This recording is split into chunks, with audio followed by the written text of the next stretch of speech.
जो ब्रह्मलोक में जाकर के टिका, ब्रह्मलोक में भगवान का चरण पड़ा, ब्रह्मा जी ने स्वागत किया है और चरण पखारे मेरे गोविंद के, चरण पखार के और वो जल अपने पात्र में रख लिया।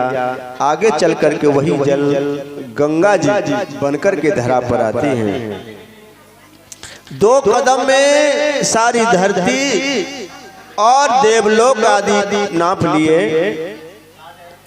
भगवान बोले कि राजन, अभी तुम्हारा दान पूर्ण नहीं हुआ, अभी 1 कदम बाकी है। 3 कदम का संकल्प हुआ था। राजा बलि फटी फटी आंखों से देख रहा है और मुस्कुरा भी रहा है। देखो, दुनिया का दाता मालिक आज मेरे यहाँ भिखारी बन करके आया, मैं कितना बड़ा भाग्यशाली हूँ।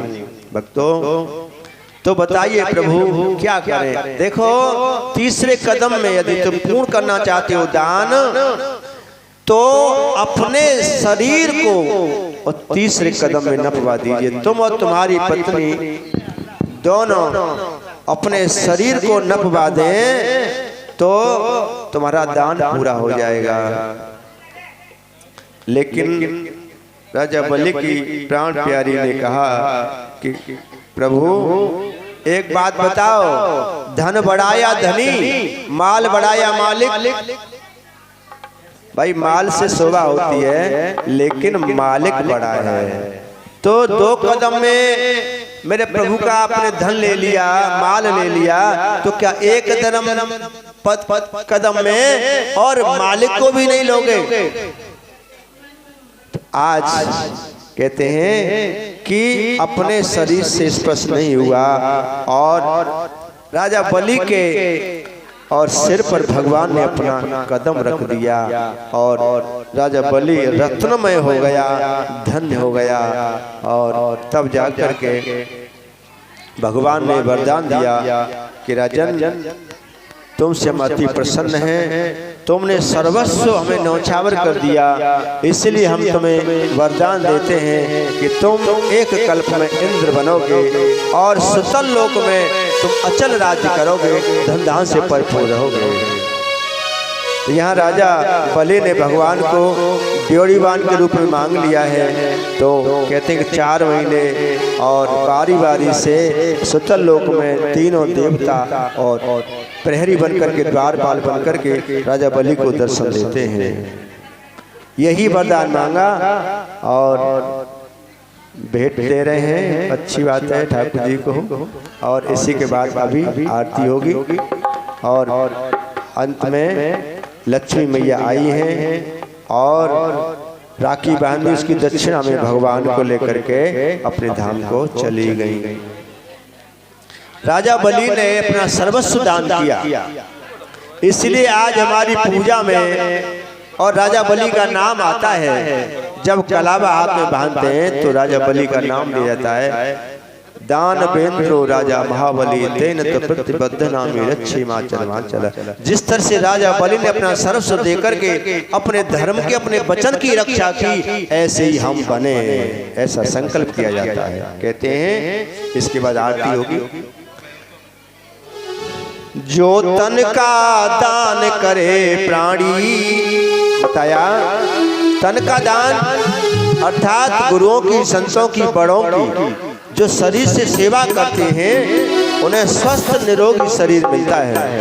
बताया जो तन का दान करे प्राणी, वो सुंदर शरीर पाते हैं।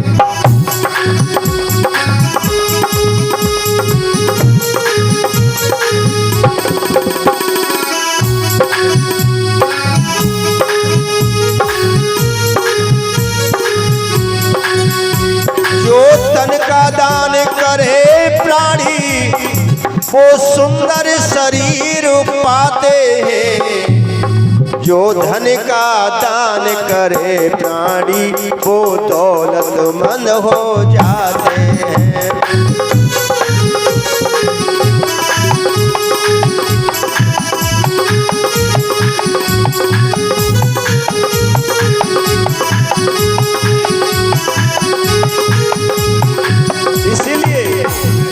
भगवान ने तुम्हें दान करने लायक बनाया है। परमात्मा ने धन दिया है तो बढ़ चढ़ के दान करो। धन कभी कम नहीं होगा, धन दुगुना चौगुना सौगुना बढ़ता ही जाएगा। और दान करना आप आरंभ कर दीजिए। बताया जो धन का दान करे प्राणी वो दौलतमंद हो जाते हैं।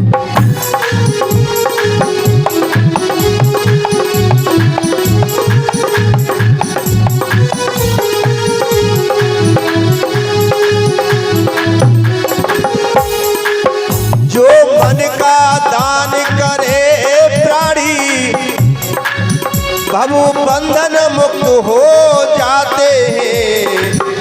जो तन मन धन का दान करे देव लोगों में यश पाते हैं। तीनों का दान किया, तीनों लोगों में यश की प्राप्ति हो गई।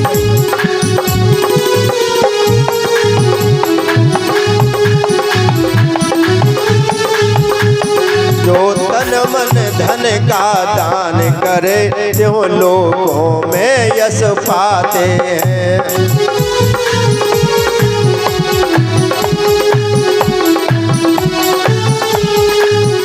हरे राम हरे हरे राम हरे हरे कृष्ण हरे हरे कृष्ण हरे।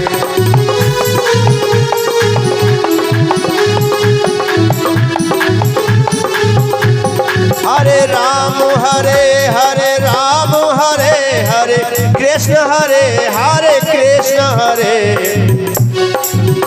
हरे राम हरे हरे राम हरे हरे राम हरे हरे राम हरे।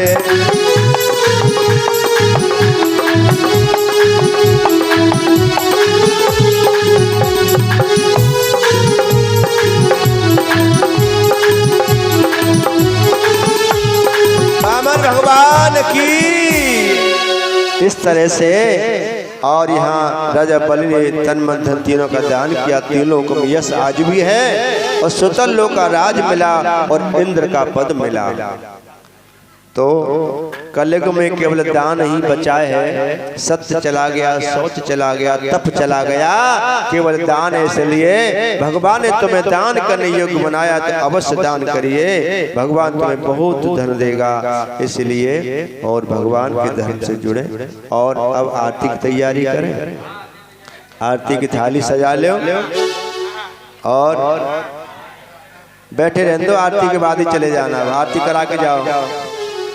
बैठे रहो, कुछ सेवा करो, कुछ खाने पीने को दे दो। इन्हें केला वेला फल रखे हो तो भोग लगा ले ठाकुर जी।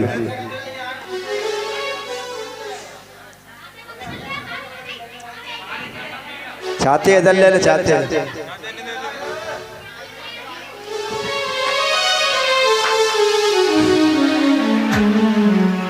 छाता इधर रख दो, इधर रख दो।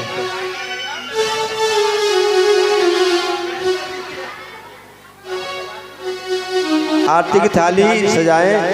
बूटी सदगुर पे मंगवाए दी जो मेरे होए दर्द नस नस में बूटी।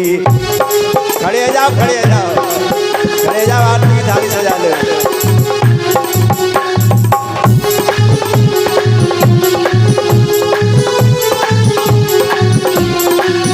मेरे होए दर्द नस नस मेरे, मेरे होए दर्द